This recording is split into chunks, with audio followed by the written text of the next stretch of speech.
Yeah! Ooh, We got fights! Canadian UFC fights. Canadian fights! Canadian fights in the Great White North. UFC Edmonton kicking off in just under 25 minutes time, and we're here for the People's Pre-Fight Show. I am Mike Heck. Thank you for joining us. And joining me in this venture, as always, the chair-swinging fool himself, the baddest stash in all of MMA, Casey Leydon. How we feeling? How we swinging? Victor Henry. Yes.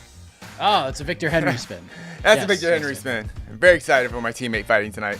But Charles Jenny is a very formidable opponent, and it'll be a very tough victory if he gets it. So I'm just very excited. I'm happy to be here. Apologies, it was my fault. I'm running a little behind. I was at the gym doing some mixed martial artsing, and yeah, I got beat up a bit. But I'm here alive.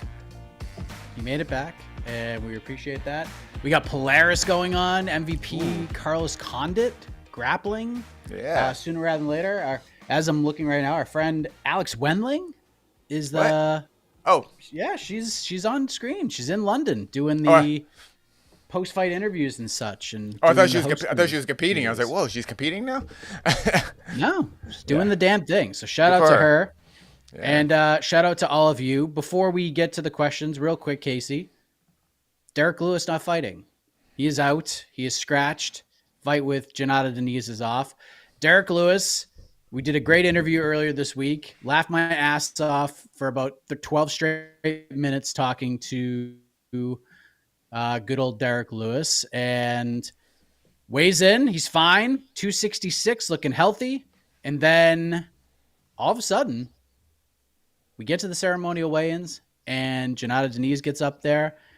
And then Derrick Lewis is just not there. He no-shows. Brendan Fitzgerald says, look, Derrick Lewis is not here. We apologize, but the fight will continue. It will happen. And then the UFC released a statement not long after, maybe 3 or 4 hours later, and said that Derrick ain't fighting. It's a non-weight cut related medical issue.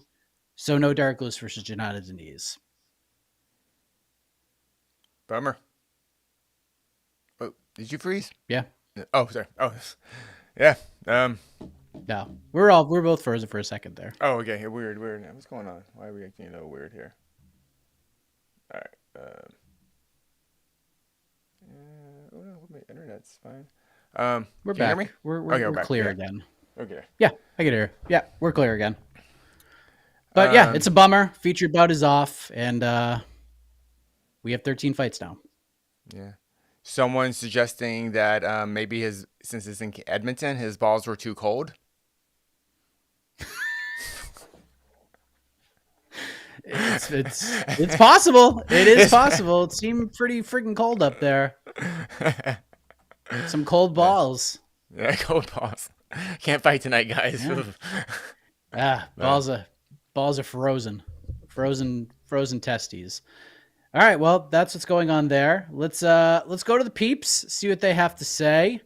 And no updates, I assume, from the UFC since they released that he was out. Nothing. Nope. Maybe it'll be on the. Maybe we'll hear something on the broadcast. Yeah. I hope his opponent got paid. That's that would suck. I mean, hope Derrick got paid too. I mean, I don't know, but yeah, we'll find out. Oh, yeah. I mean, he made weight, so he should get half his. He should get something. purse. Yeah.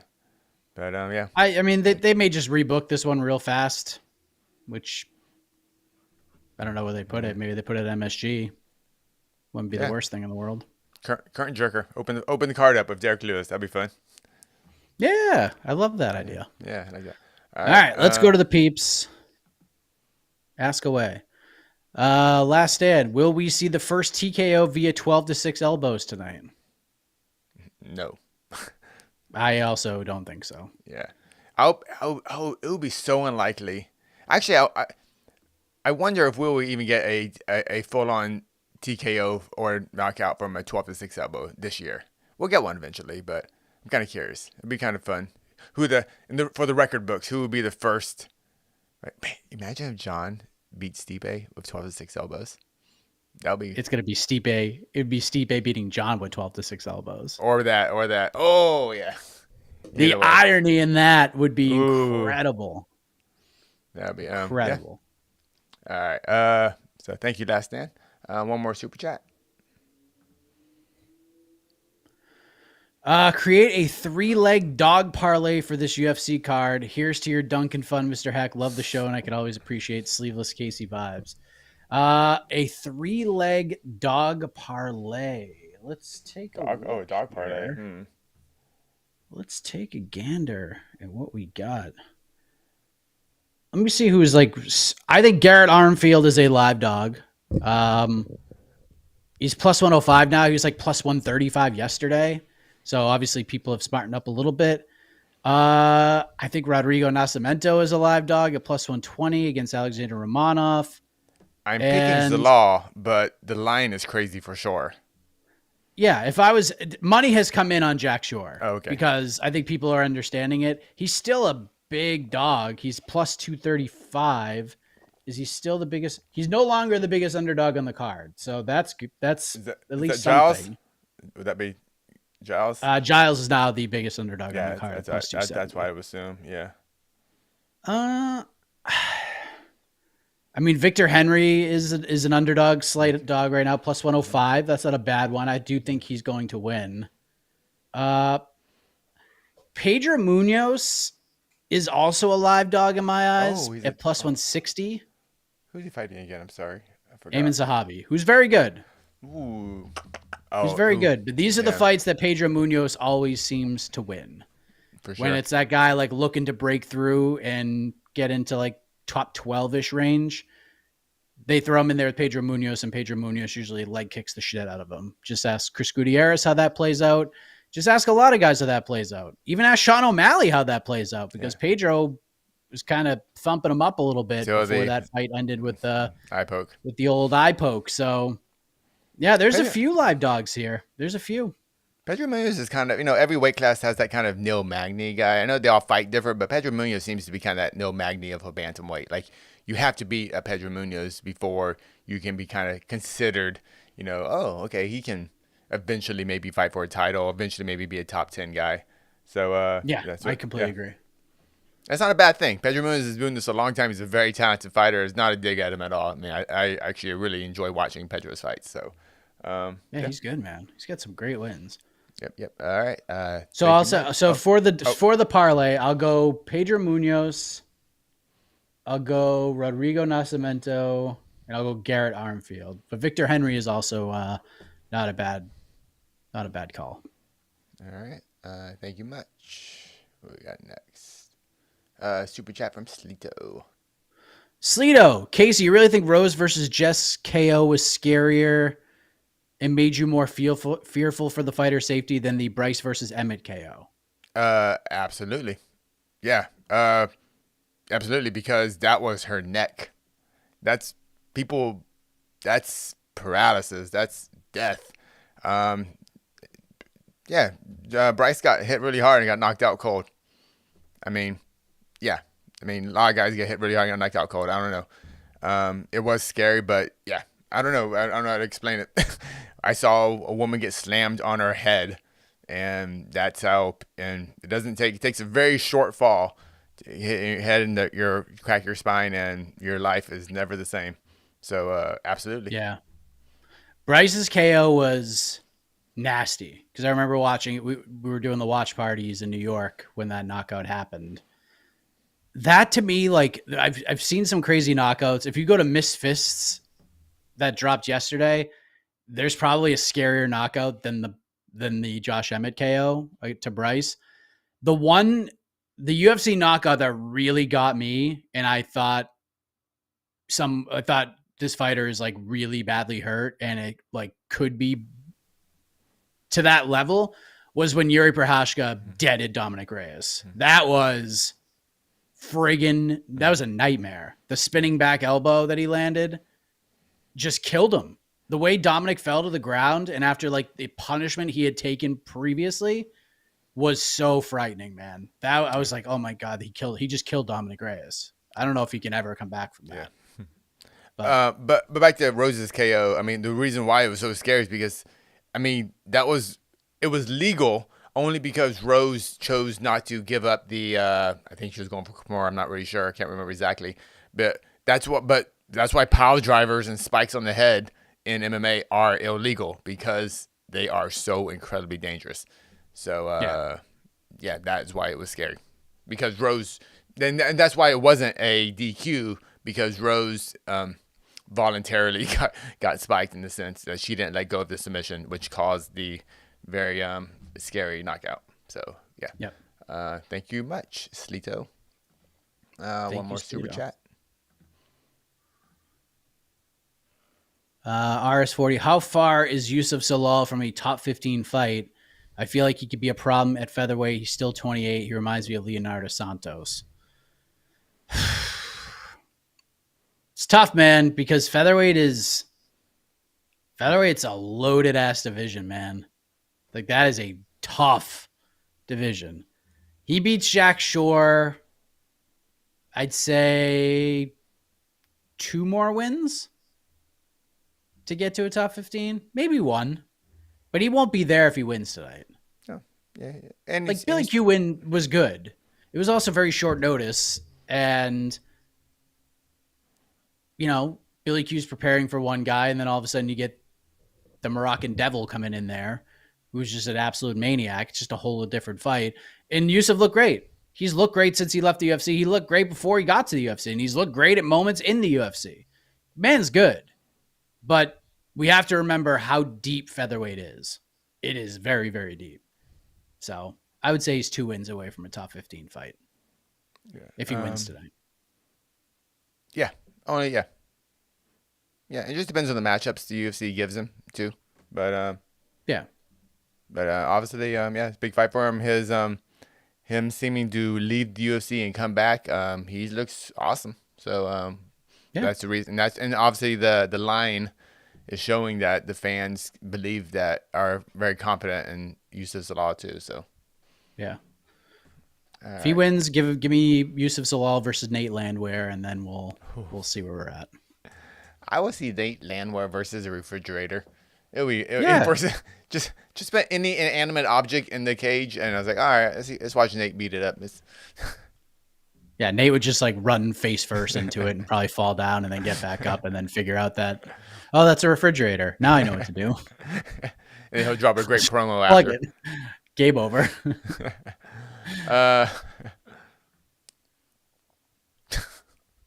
What is the least anticipated fight of the night? Jeez, why are you making me answer this? It's got to be that. It's got to be Romanov versus Nascimento, right? That to me is just like, if we could have sacrificed one heavyweight fight, it would have been that one, not Derrick Lewis versus John. I'm not trying to be like a bummer. It could end up being hilarious though. Like if that fight gets to round 2, it could be one of the funniest fights you've ever seen. Hey man, I'm still on the Romanov train. I still believe in him. I still believe. I'm never getting off. I'm never getting off.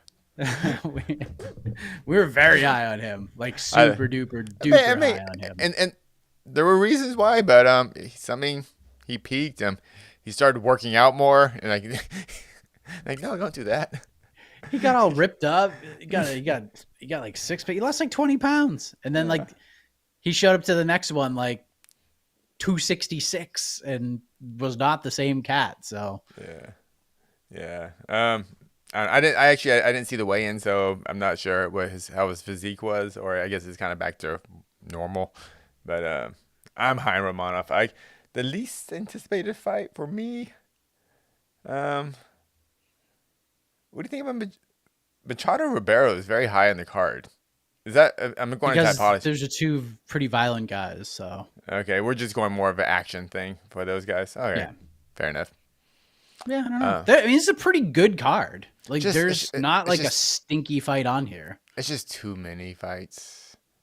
Yeah. It's just too many fights. Too much of a good thing. That's all. Number. Yeah. 12. Yeah. 14 fights. Oh, no, actually 13 fights now. But that's not the fight we wanted to lose. Dang it.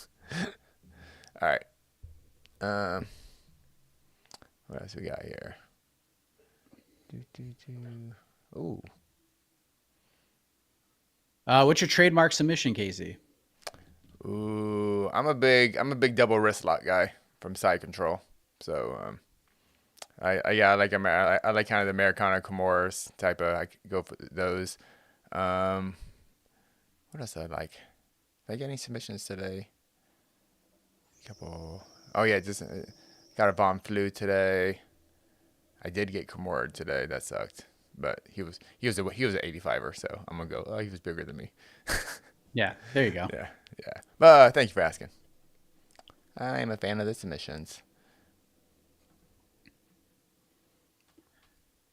John asks, what do you think Erin's game plan is? I'm thinking her only option is to shoot quick and try to see how her BJJ stacks up against Rose. What do you think her game plan is, Casey? Not striking. not Yeah. not striking. Mixing the martial arts. But if she goes in there and goes, okay, let's do 15 minutes. It's 15 minutes, right? It's not 25 minutes, correct? It's 5 rounds. It's Oh, it 25 is minutes. 5 rounds. Ooh, that's interesting. It is 5 rounds. I would think that favors Rose. But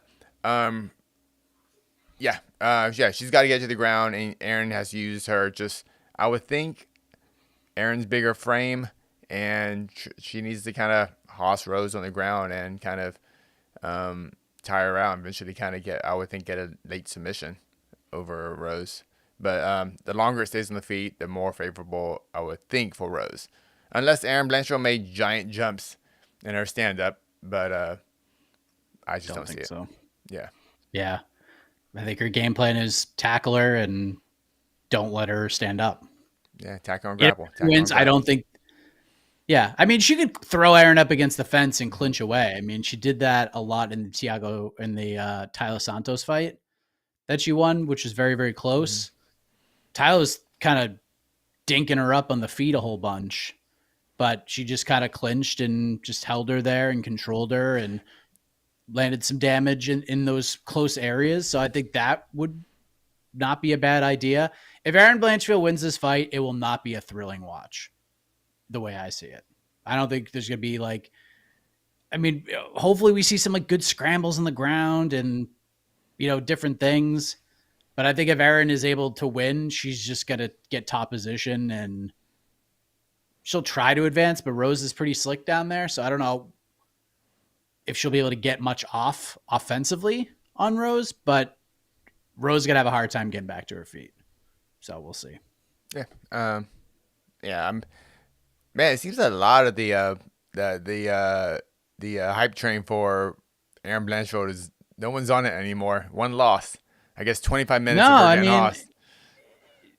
We'll see. I mean, if she goes out there and just annihilates Rose and this fight is not competitive. Yeah, then we're back again. We're back on. There's no doubt about it. There's no doubt.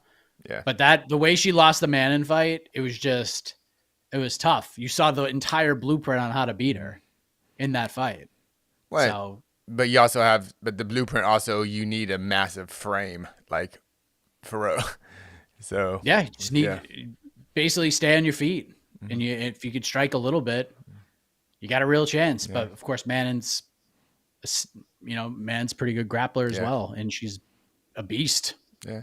So and we'll see. Maybe that was just a bad night for Erin Blanchard. Maybe she just had an off night. So and it happens. Main event, had a bad first round, hit a wall mentally. He's like, oh, that's great, and just couldn't get to that plan B. And we'll see. It's a lot, man. Main eventing, hometown fight. Yeah, a lot of pressure in Jersey. Yeah. All right. Super chat from Dave Sandine. Dave, Casey, I'm thinking of putting Henry in some parlays, but he's 37. How's he been looking? Spry? Thanks. Looking great. I mean, but yeah, Vic's 37. He's been doing this for a long time all over the world. I don't know. It was mentioned on the previous show, but yeah, he's been actually looking really intense more than anything in training. Just he has an intense. I mean, I think for Victor, he knows he's 37, and this is for at least his UFC run. This is kind of the moment. I don't think he can afford any losses. I know he's still bummed about the whole Abu Dhabi groin shot thing, which is just sucked. All that big training camp, big fight in Abu Dhabi, get kicked in the ding ding, and then have fans and another fighter accuse you of faking it. I know he kind of laughed it off a bit, but yeah, That was super dumb. that was super. He did not. Yeah, he didn't. Just didn't. Yeah, just not fun. But yeah. I'm more interested. I just don't know how Joban's not Joban. What is it? Jardine. Charles Jardine. I keep going Joban. Jardine. Is it Jardine? Sorry, how do you say his name? Charles Yeah, Jourdain. sorry. Yeah, I'm interested in how he looks at 35. He looked good at the weigh-in, so yeah, it'll be a good tough fight, and yeah, I'm leaving my guy, but yeah, Jordan's tough. We'll see how he is at 35. Thank you. All right, what else we got? We'll take a few more. Then we'll get to our picks. All right, hold on.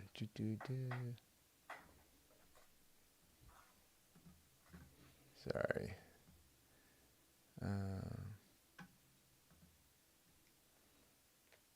I need Vic Henry versus Kyler Phillips for best male hair. Yeah, it's such a bummer these guys have to fight with braids because they have the flow. They're in training, it just flows. And then when I see them in the octagon, I'm like, oh man, they got the braids, but I get it. They have to because you have to see your opponent and everything. Yeah. But yes, Vic has a lovely mane.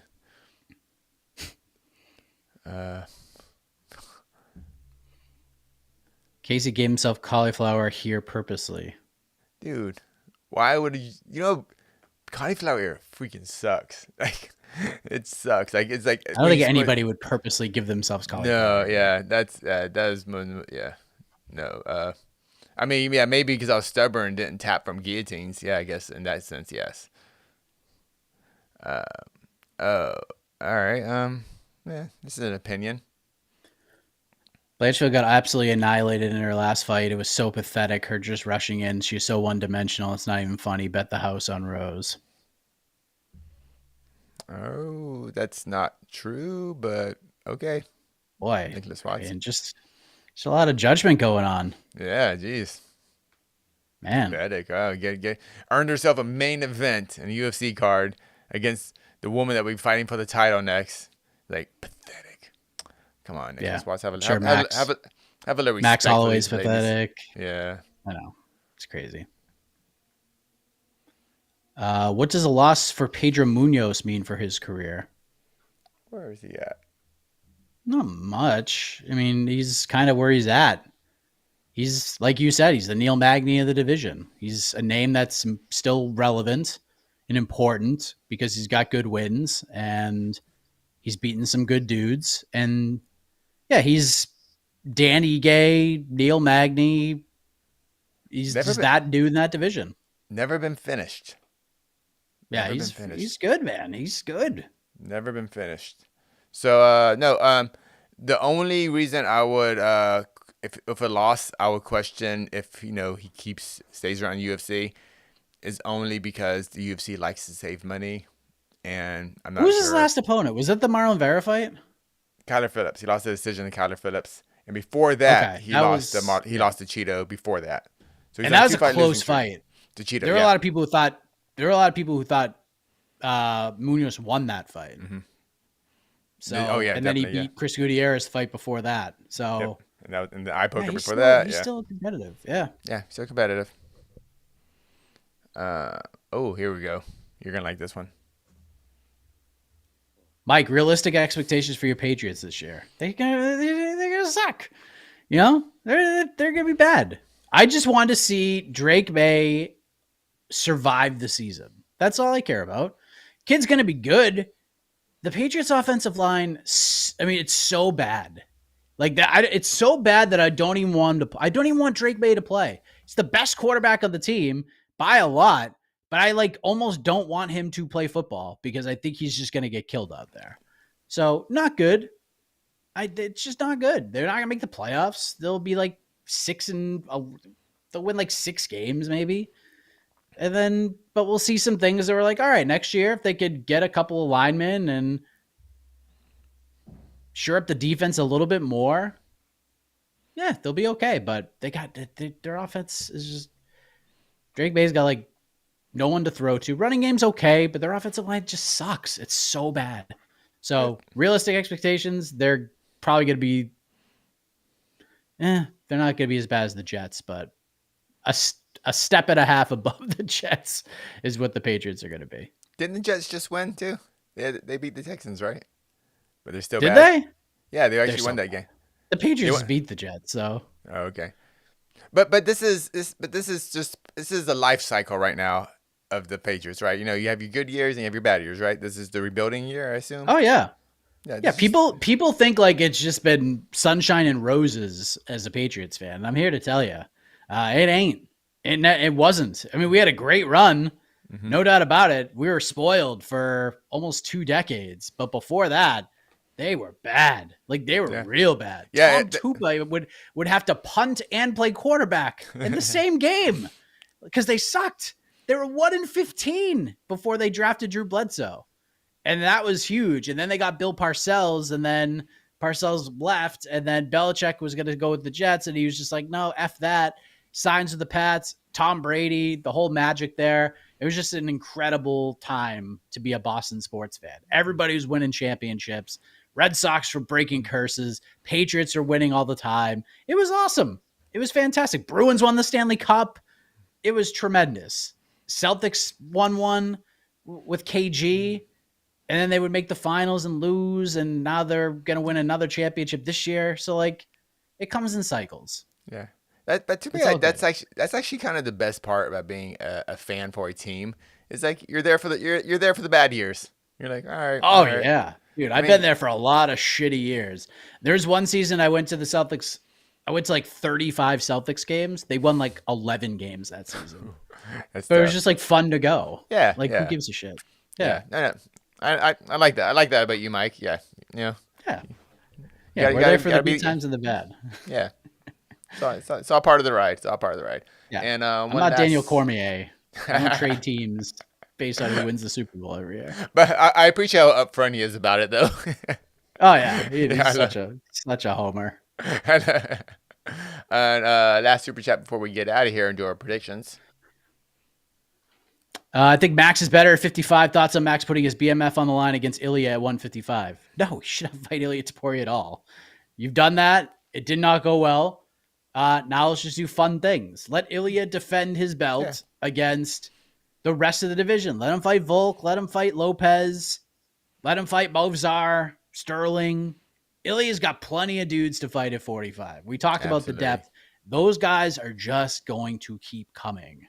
He's going to have no shortage of competition. Lerone Murphy, still undefeated. Like, he's going to have a lot of guys to fight. I do not even want to hear any conversation of Ilya Taporia fighting at 155 No, for at please don't. least 3 more title defenses. Yeah. And who knows? The next Ilya Taporia might already be in the UFC. We don't even know. Because when Ilya Taporia came to the UFC, he fought 3 or 4 times before we even like go, hey, who is this guy? You know, so. Oh, yeah. Well, the Damon Jackson win, I think, But- was his but- second UFC yeah, fight. And second- it was like, but- oh, shit. Yeah. But you know what I'm trying to say? Like, no, just Yeah.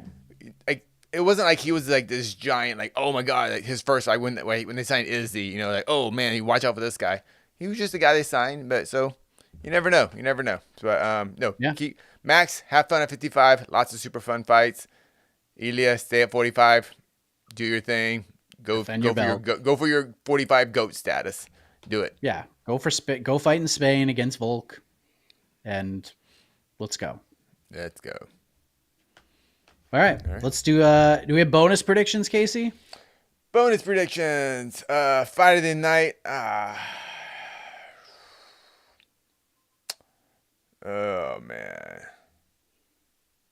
I'll say main event, by the way, for that. It's like Yeah. a cheap answer, but it's probably going to be the main event. Oh man, sorry, I didn't even think about it. Fight of the night. I'm gonna say it, so I just want to put this energy in the universe. Romanov Namasita.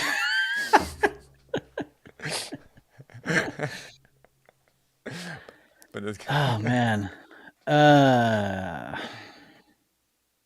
Performance bonuses. I will go. Mike Malot's going to get one. And I'll say, man, It's a weird card. Like, this is one we could get like 11 decisions pretty easily. But 11 good fights. But yeah, I know what you mean. Yeah. Like, not it's going to be like a tough hang. Could be like, it could get a little sloggy. I'll say Malat, and I will say Rodrigo Nascimento when he submits an exhausted Alexander Romanov in round 2. After a fight of the year type round and a half. Performance bonuses. Performance bonuses. I'm gonna go ahead and give it to Malat, and then give the other one to, I believe in her, Erin Blanchfield. Oh, okay. All right. Well, let's do the main card picks. Mike Malat, I think we're both picking him against Trevin Giles. I got him first round knockout. I got submission round 2. We have Marc-Andre Barriol taking on Dustin Stoltzfus. Casey, who do you got there? Actually I picked Barriot by knockout in round 1. Oh, I get MAB by decision. Stoltzfus, I think Stoltzfus is kind of a live dog in this one. I'm not gonna lie. Like, Stoltzfus's UFC record isn't great, but I don't think like Marc-Andre Barriol is like he's a fine fighter, but not a like great fighter. I don't know. Yeah, I have thoughts. We'll see. We go to Ariane Lipski da Silva. Uh-huh. She takes on Jasmine Jasudavicius. Jasudavicius minus 230 favorite to come back on Lipski da Silva plus 190. Is Canada going to get one here with Jasmine Jasudavicius, Casey? Jasudavicius. Jeez, however you say her name. Jasudavicius by decision. Same. Absolutely the same. Let's go to the light heavyweight division. Kaya Machado. What a physique difference for that man. Moving down from heavyweight. Goes to 205. He's the minus 166 favorite, taking on Brenson Ribeiro. Comes back at plus 140. I'm picking the upset here. Brenson Ribeiro with a knockout in round 1. I think this is going to be two dudes are just going to swing them real hard, and then someone's just going to land something. So, yeah, I'll go with Ribeiro on this one. You know what? I feel the same way. I'm picking Ribeiro knockout round 1 because they know the assignment. Yes, they do. It's a new featured bout now that Derrick Lewis is no longer on the card. Co-main event, you've already kind of teased it. We have Erin Blanchfield, the minus 142 favorite. The comeback on Rose Namajunas, plus 120. You're going with Erin Blanchfield. You're going with the finish here, I assume. I'm going submission round 4. Damn. I'm going Rose Namajunas via decision.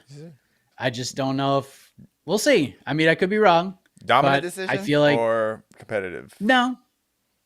One where she kind of like, it's like 1-1 after 2, and then Rose kind of like has figured it out, and then she kind of cruises. So maybe we could get like 49-46 range, the way I kind of see this fight playing out, but it's not going to be like she annihilates her in any individual round. She just does enough because she lands strikes and doesn't get taken down. Fight smart, stop the takedown. Got to keep her at range. I see that. I know that's a very strong possibility. Absolutely. Yeah. Let's go to the main event. Big one at 125. We have the former 2-time champion, Brandon Moreno, the minus 180 favorite, looking to get back on track as he welcomes back Amir Albazi to the octagon for the first time since June of 2023. Comeback on Amir Albazi plus 150. Casey, is this a Brandon Moreno y'all must have forgot moment, or does Amir Albazi stake his claim as potentially the next man in line to fight for the flyweight title after UFC 310? Brandon Moreno, and one heck of a super duper exciting 25-minute flyweight fights. I'm going Moreno as well. Digs deep, gets it done. I think this is going to be a very close fight. I think it's going to look kind of similar to the Kai Kara-France fight, but I think this time the judges get it right, and Brandon Moreno wins. So with that said, hit the music. And we're done here. We had some golden hour action here in Command Center 4.0. The sun just hit the window perfectly. You can see my shoulders all brightened. It was a beautiful thing. Now the sun is behind the trees, so we don't have to deal with that again. Yeah, I'll be watching Polaris for the next little while, we'll be live blogging the MVP Carlos Condit matchup. So stay tuned for that. And UFC Edmonton, either underway or about to be underway. And Jed Meshew and Canada's own AK Lee will join Casey in the fallout of the event on the post-fight show. But until then, for Casey, I am Mike Heck. Let's enjoy the fisticuffs, everybody. Let's have fun. Bye-bye. Bye.